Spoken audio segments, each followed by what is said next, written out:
अस्सलाम वालेकुम, this is me मिशाल Naseem. आज मैं आपको प्रोकैरियोटिक एंड यूकैरियोटिक सेल का डिफरेंस पढ़ाऊँगी। प्रोकैरियोटिक सबसे पहले हम बचपन से पढ़ते आ रहे हैं कि ये सिंपलर होता है और एक सेल यानी यूनिसेलुलर से मिलकर बना होता है। वहीं जो है in the opposite side eukaryotic cell जो है वो कॉम्प्लेक्स होता है एंड मल्टी सेलुलर होता है। अच्छा, जो यूकैरियोटिक होता है उसमें यू मतलब होता है ट्रू और कैरियोटिक मतलब होता है न्यूक्लियस यानी ट्रू न्यूक्लियस। और उसी तरीके से यहाँ पे भी कैरियोटिक मतलब न्यूक्लियस बट प्रो मतलब यहाँ पे फॉल्स न्यूक्लियस। अच्छा, यहाँ पे ट्रू एंड फॉल्स का मतलब ये नहीं है कि सच्चा न्यूक्लियस और झूठा न्यूक्लियस। यहाँ पे ट्रू और फॉल्स न्यूक्लियस मतलब है कि यहाँ पे न्यूक्लियस प्रोकैरियोटिक में होता नहीं है लेकिन न्यूक्लियस जैसा होता है।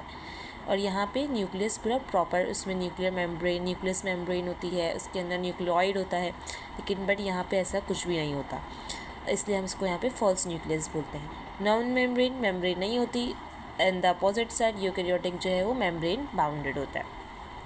सही है। इसी तरीके से हमने अब यहाँ पे ये दोनों की डिफरेंस ख़त्म हो गया। अब यहाँ पे हम पढ़ेंगे कंपोनेंट्स ऑफ यूकैरियोटिक सेल।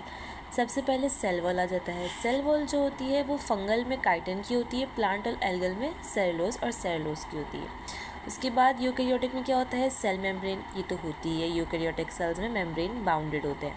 अब उसके बाद बात आती है प्रोटोप्लाज्म की। प्रोटोप्लाज्म को हम लिविंग पोर्शन ऑफ सेल कहते हैं। मतलब प्रोटोप्लाज्म, बाज़ बच्चे जो है वो प्रोटोप्लाज्म और साइटोप्लाज्म को जो है वो सेम समझते हैं, बट ये दोनों जो है वो डिफरेंट है। साइटोप्लाज्म प्रोटोप्लाज्म का ही पार्ट है।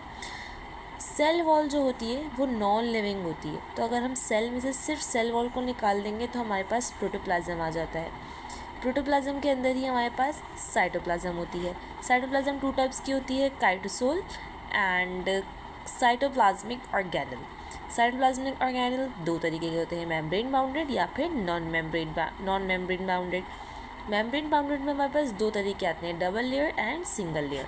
डबल लेयर जो होती है वो हमारे पास 3 ऑर्गेनल्स में होती है, माइटोकॉन्ड्रिया, क्लोरोप्लास्ट एंड न्यूक्लियस। तो हम इसको NMC का भी नाम से याद कर सकते हैं कि किस किस में डबल लेयर मौजूद होती है, nucleus, mitochondria and chloroplast. In the opposite side single layer जो होती है वो बहुत सारी ऑर्गेनल्स में होती है, जैसे कि ER मतलब यहाँ पे इलेक्ट्रोप्लाज्मिक रेटिक्यूलम है, Golgi bodies, vesicles, vacuole, glyoxysomes, peroxisomes, lysosomes, इन सब में सिंगल लेयर मौजूद होती है। एंड ये मैंने आपको मेम्ब्रेन बाउंडेड को बता दिया। और नॉन मेम्ब्रेन को हम CCR से भी याद कर सकते हैं, जैसे C मतलब साइटोस्केलेटन, C मतलब साइटोसोम्स एंड R मतलब राइबोसोम्स। सो ये एक छोटा सा टॉपिक हो गया हमारे पास, जिसमें मैंने आपको प्रोकैरियोटिक एंड यूकैरियोटिक का डिफरेंस बताया। इसको आप खुद से पॉइंट्स में करके लिख सकते हैं कि प्रोकैरियोटिक सिंपलर होता है, prokaryotic cells are simpler cells. Eukaryotic में लिख सकते हैं prokaryotic are complex cells, they are unicellular, they are multicellular, they are true nucleus, they have true nucleus, they have false nucleus, they are membrane bounded, they are non membrane bounded। इस तरीके से आप खुद difference बना के लिख सकते हैं।